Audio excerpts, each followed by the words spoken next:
All right, let's do this one more time. GLUU. All right, on the Nasdaq, and that is Glu Mobile Inc. And like always, I've been refining the podcasts and the structures, aligning to be applying my classic chart trading framework on the monthly candles like I usually do. Simplified, no moving average, no nothing, just monthly candles. Confirming a breakout, especially on the shorter patterns, encompassed by bigger patterns. But mostly we're going to look at the closest pattern to the breakout and see if I have a monthly candle that confirms the trend, direction. After that, when we go on the weekly, all we have to do is concentrate on Stan Weinstein's stage analysis. We know we're getting that extra credit because we're with the higher prevailing trend. We have the win in ourselves. And it'll help us understand better the breakout. If it's breaking out, then if we have identified overhead resistance on the monthly, then we know that we're susceptible to having a pullback. Do you want to get in at that stage? Do you want to wait for the pullback on low volume? That's all questions you're able to answer right now, or you have a little bit more guidance. All right, with no further ado, let's look at glue. And this one right here. Here's the bottom. And it seems to have broken out with the April candle right here above that breakout line. When the range is pretty tight, 8 to 10%, the target's 3 times the move up, and I think it getting close up to here. So we know we had a breakout with target almost reached for this 1, 2, 3, 4, 5, 6, 7, 8 month consolidation pattern. I know I have some resistance here. I know I have some more resistance here. And what's this? This is resistance broken out of becomes support, and support here just faded, and could still be some resistance right here. So here's a zone, what I call a wall. A wall has and all this there, that could just slow us down. So just good to consider that.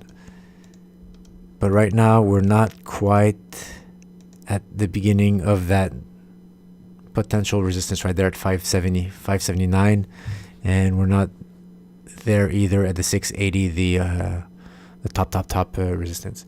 All I know is right now I have an 8-month consolidation that broke out of in April, really strong, and almost reached its target right here. So we have the wins in ourselves. Are the wins slowing down because we're almost reaching that target? Maybe there might be some consolidation work having here. So that's going to happen here at the 580 level. Always try to use your imagination, guys. It helps so much. People, I don't know, maybe you think using imagination makes the art of charting less credible, but it's all about imagination and examining all possibilities. All right, let's go on the move this little. Let's go see Stan on the weekly. What do we have here? Again, you see these lines? These are lines we drew on the monthly chart. Look at all that. Whoa! What is that? A false breakout? Came back down. Man, every time I look at a chart, every time I do podcasts, I look at a chart, I re-look at it, and I say, oh, look, Pat, there was that. Here, this candle here, see, had double the volume of the previous 4 weeks.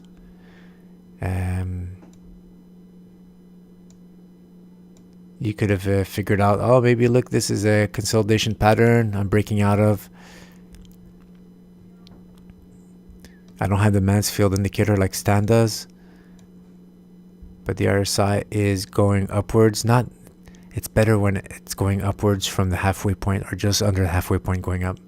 You have that momentum and that higher potential. When it's already high, less good.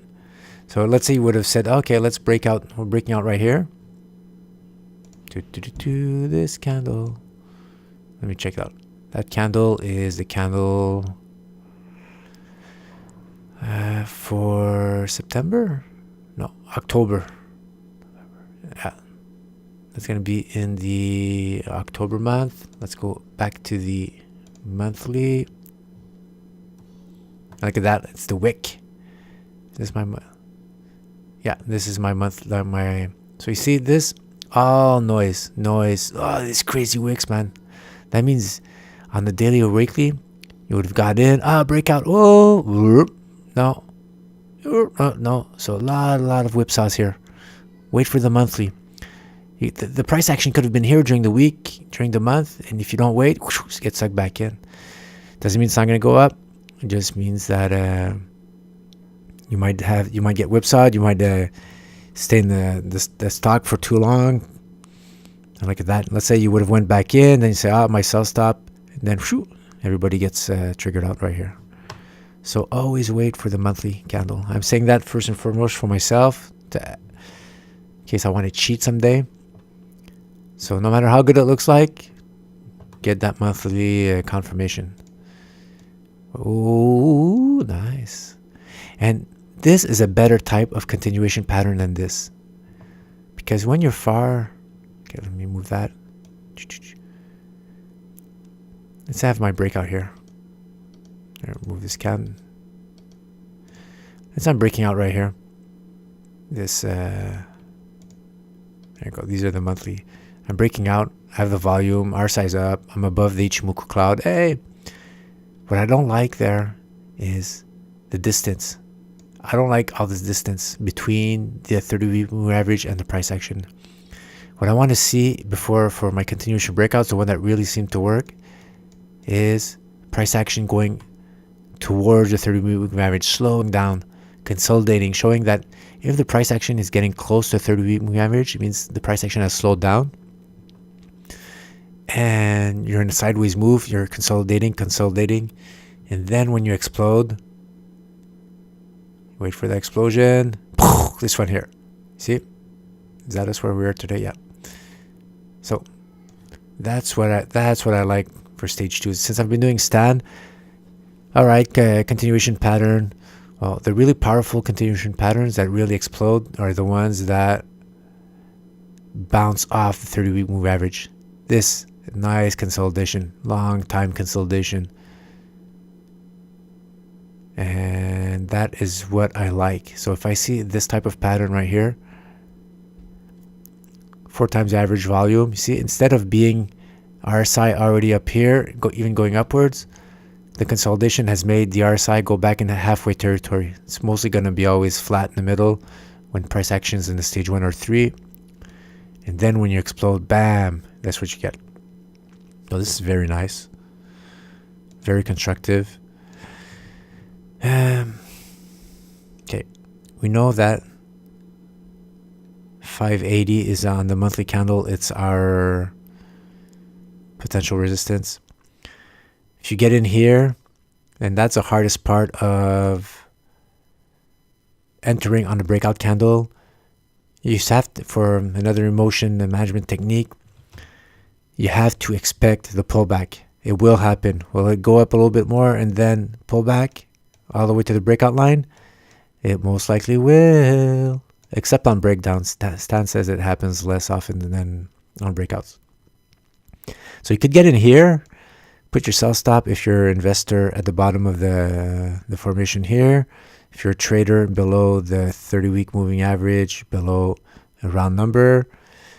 And usually, if it pulls back, it's never going to pull back deeper than 4 to 6% below the breakout line for those healthy, for those powerful stocks.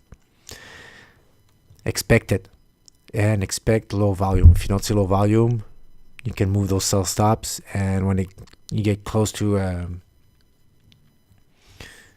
you could decide to, if it really goes in and on high volume, you could decide to bail. not a good sign if it goes down on high volume. If it goes on low volume, you could actually pick up some more shares when it bounces off the breakout line right here.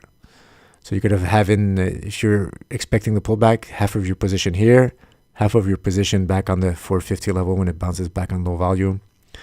Or you could just put your alert, don't even get in. Say, I'm expecting a pullback, I'm going to wait. And if there's low volume, it's even, like, if you're patient and you just wait for the low volume, why? You could get in and say, okay, I hope there's no pullback on low volume, but I hope there's a pullback on the volume, not high. But if you're really, really patient, you're just going to say, I'm going to enter on the pullback.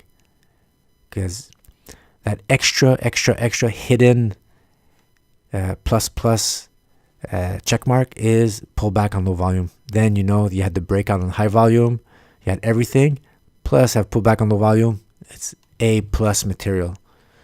So if you're really patient, you keep it on your monitor. You could put an alert just above like that, close to just under, somewhere here. And after that, when it gets triggered, then you look, was the volume low? Yes. Oh, I'm in. And then you take your full position here, and then you ride it going up. What that could help also is you probably have a better risk to reward, smaller risk. Instead of entering here and putting your sell stop down here, or here if you're a trader, you enter here just as if you would have entered on the breakout candle, like anticipating before the close. And so your risk would be from here to here if you're a trader, from here to here if you're an investor, instead of bring that all the way up here. So there's a lot of merit and a lot of advantages, rewards to waiting before entering. And I think I've just convinced myself that for glue, the best thing right now is just to wait. I think Stan has a provision for this. Take half your position just in case it doesn't come back, and then take the remainder half here.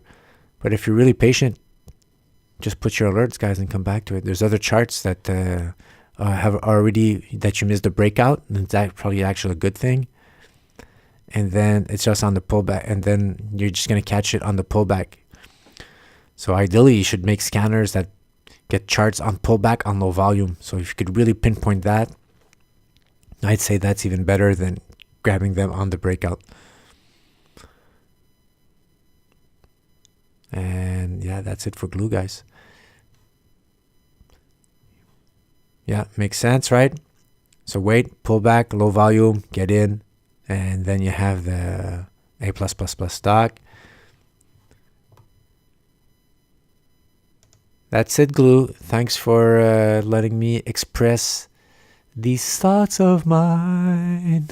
All right, guys. See ya. Ciao.